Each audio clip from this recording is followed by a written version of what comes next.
Hello everyone, I'm Sebastian Y and this is Foundations of Economics. In this video I'm going to talk about common resources. Common resources are not excludable, but they are rival in consumption. Much like public goods, which are also not excludable, it is impossible to prevent an individual person from making use of a common resource. Unlike public goods, though, one person's use of a common resource does have an impact on another person's ability to do the same. The parking spaces downtown here in Vermilion are an example of common resources. No individual person can be prevented from parking in a parking space, but if one person's car is already there, no one else can park in that space. Another example of a common resource would be a popular food at a potluck. No one's going to stop you from walking up and taking some, but if you do so, that's going to make it harder for someone else to have some. For our main example, let's cast our minds back to a town in medieval England. The land surrounding the town is called the town common.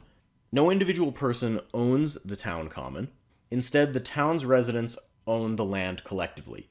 The economy in rural England relied on raising sheep to make wool.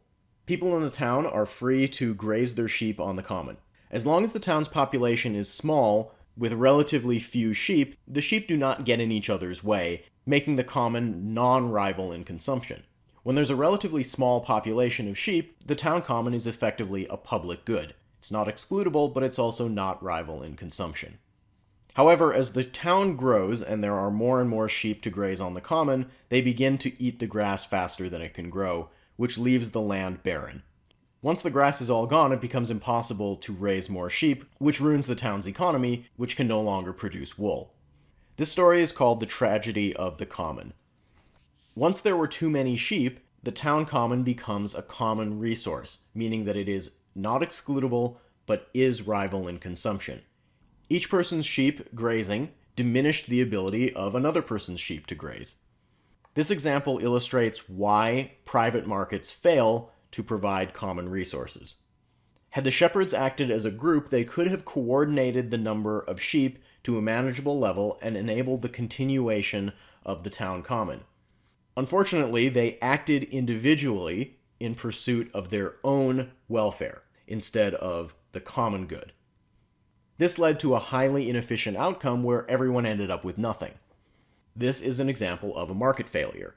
We know that too many sheep were on the common, but let's look at the individual incentive for one shepherd to remove a sheep. Even if one shepherd removed all of their sheep from the common, that would not have fixed the problem.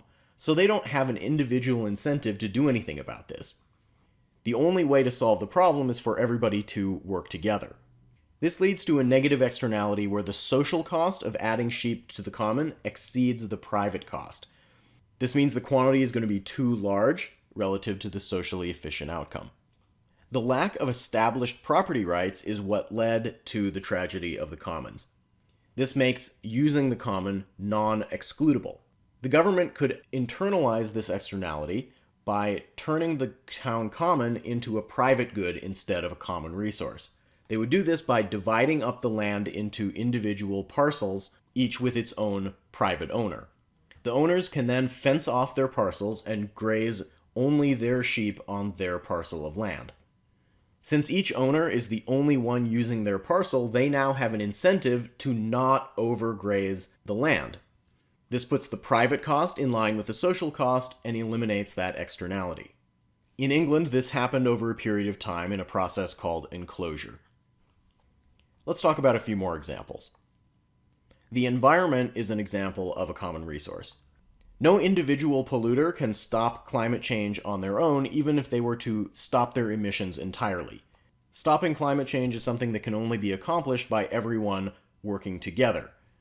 The problem is there is limited incentive for an individual polluter to stop doing so.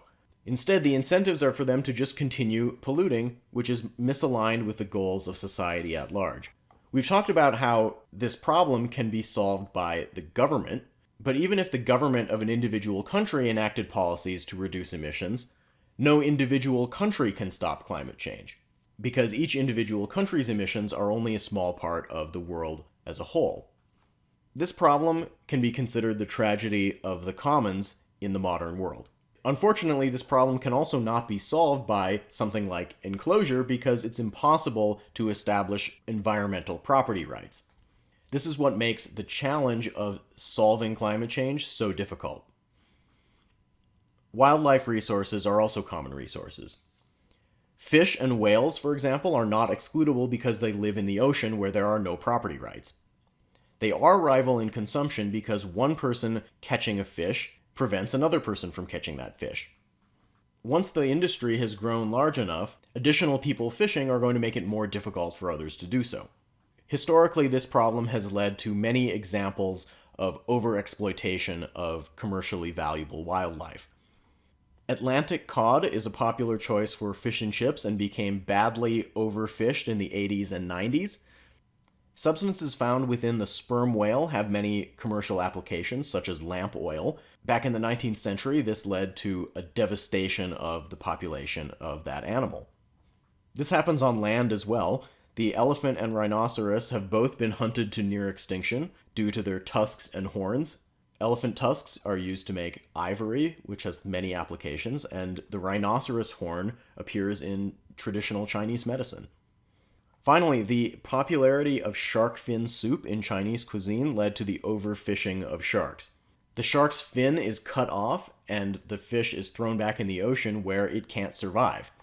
This eventually led to many places banning the soup.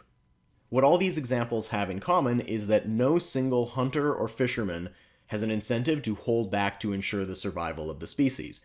If any single individual stopped, that would not solve the problem, so instead they have the incentive to go out and hunt and fish as much as possible while the resource still lasts.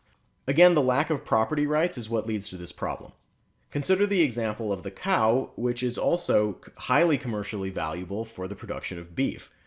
We have not seen the cow go extinct or anywhere near that because individual ranchers own their herds of cattle. Property rights make it illegal for anyone else to hunt someone's cattle. The individual ranchers then have the incentive to maintain the population.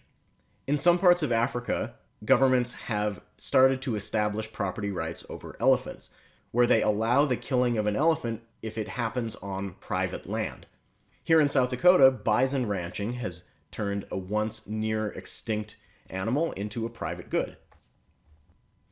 Let's summarize everything we've learned in the last few videos about the 4 types of goods.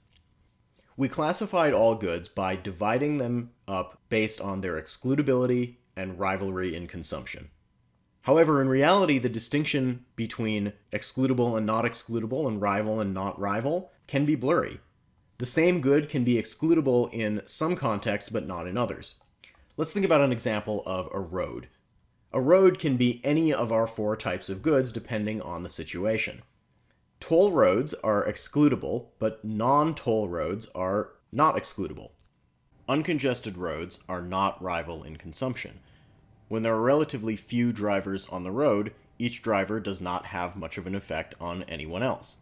But a congested road is rival in consumption because each additional driver makes it more difficult for all the other drivers to get around. Congested toll roads like the San Francisco-Oakland Bay Bridge in the upper left are private goods.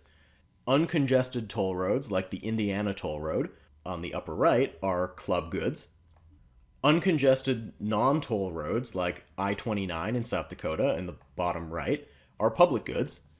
And congested non-toll roads like the Brooklyn Bridge in New York are a common resource, which you can see on the bottom left. For a final example, think about Wi-Fi. This is another good that could fall under all 4 categories depending on whether it has a password or not, making it excludable, and also depending on how many people are currently using it. If there are a lot of people using the network, it could become rival, but if there are a few people, it would become non-rival. This has been a summary of the 4 types of goods with a particular focus on the externalities present in public goods and common resources. If you have any questions, feel free to let me know. Thanks for watching.